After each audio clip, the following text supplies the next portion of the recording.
Dear friends, I'm Devi Saumija and in today's session we will be talking about social learning theory. Learning is defined as a relatively permanent change in behavior due to practice and experience. The theories of learning could broadly be classified into three: classical conditioning, operant conditioning, and social learning theory. Social learning theory is also known as observational learning, modeling, and learning by imitation. The concept of social learning theory was proposed by the American psychologist Albert Bandura. Social learning theory posits that people learn from one another via observation, imitation, and modeling. People learn through observing others' behavior, attitude, and outcomes of this behavior.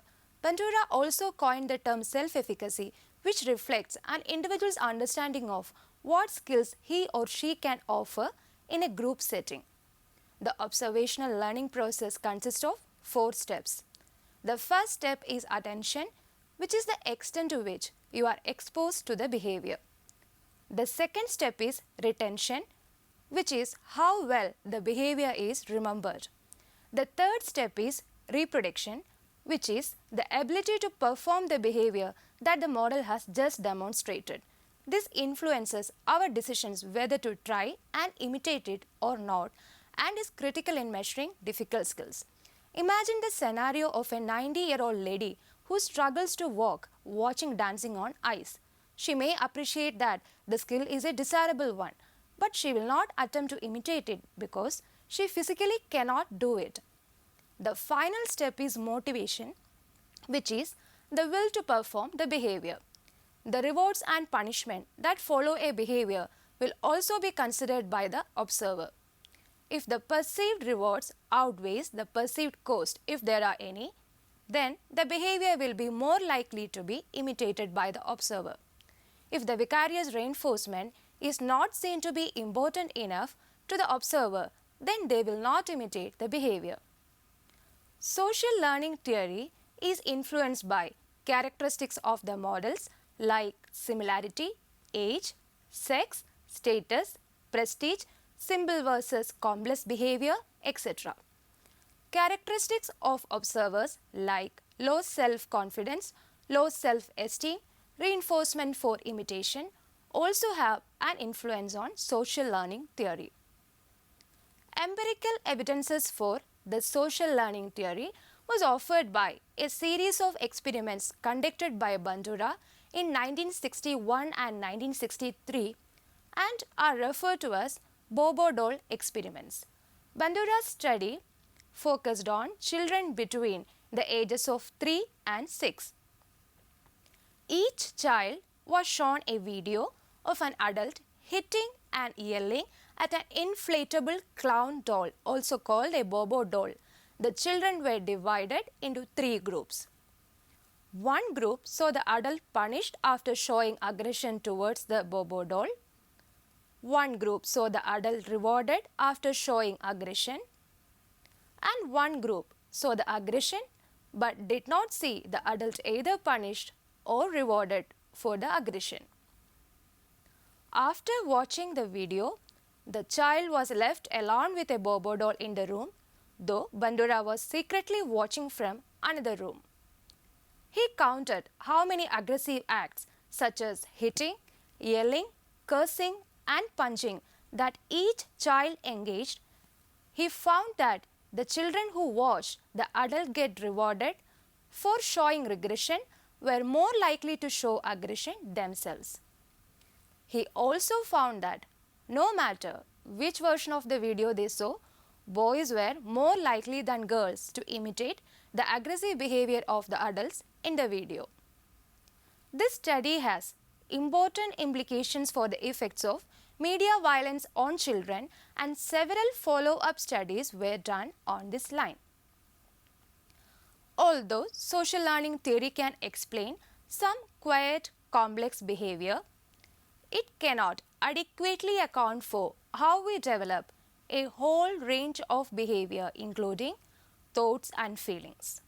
We have a lot of cognitive control over our behavior, and just because we have had experiences of violence does not mean we have to reproduce such behavior. It is for this reason that Bandura modified his theory and in 1986 renamed his social learning theory social cognitive theory as a better description of how we learn from our social experiences. The discovery of mirror neurons has lent biological support to the theory of social learning. Although research is in its infancy, the recent discovery of mirror neurons in primates may constitute a neurological basis for imitation. The mirror neuron mirrors the behavior of the other as though the observer were itself acting.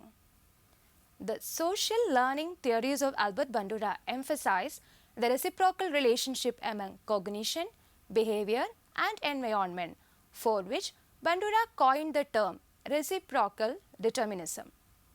Hostile thoughts can result in hostile behavior, for example, which can affect our environment by making others hostile and evoking additional hostile thoughts. Thus, not only does our environment influence our thoughts and behavior, our thoughts and behavior also play a role in determining our environment. The most common and pervasive examples of social learning situations are television commercials. Commercials suggest that drinking a certain beverage or using a particular hair shampoo will make us popular and win the admiration of attractive people. Depending upon the component processes involved, such as attention or motivation, we may model the behavior shown in the commercial and buy the product being advertised. An example of behavior serving as a social prompt is the hostess at an elaborate dinner party.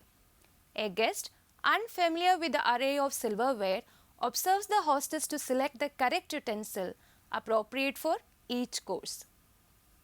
Another example for strengthening or weakening behavior is when an observer restrains against imitating a behavior are strengthened when the model is punished.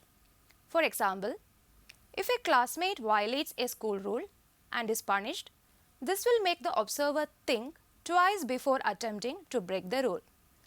In contrast, observers' restraints are weakened in one of two ways. One is lack of punishment for reprehensible behaviors. The other is the modeling of defensible violence, which adds legitimacy to the use of violence as a solution to a problem. Now, we will look at the practical application of social learning theory in organizations. Mentoring and coaching is one area wherein organizations can apply social learning theory. For example, at Philips India, Dronacharya Award is given to the best mentor for his or her dedication and commitment to mentor the early career potentials of employees. This theory can also be used to manage organizational performance by linking it with self-efficacy of employees. Thus, to conclude, the major principles of social learning theory are: people learn by observing others. Learning is an internal process that may or may not change behavior. People behave in certain ways to reach goals. Behavior is self-directed as opposed to the behavioral thought that behavior is determined by environment. Reinforcement and punishment have unpredictable and indirect effects on both behavior and learning. Thank you.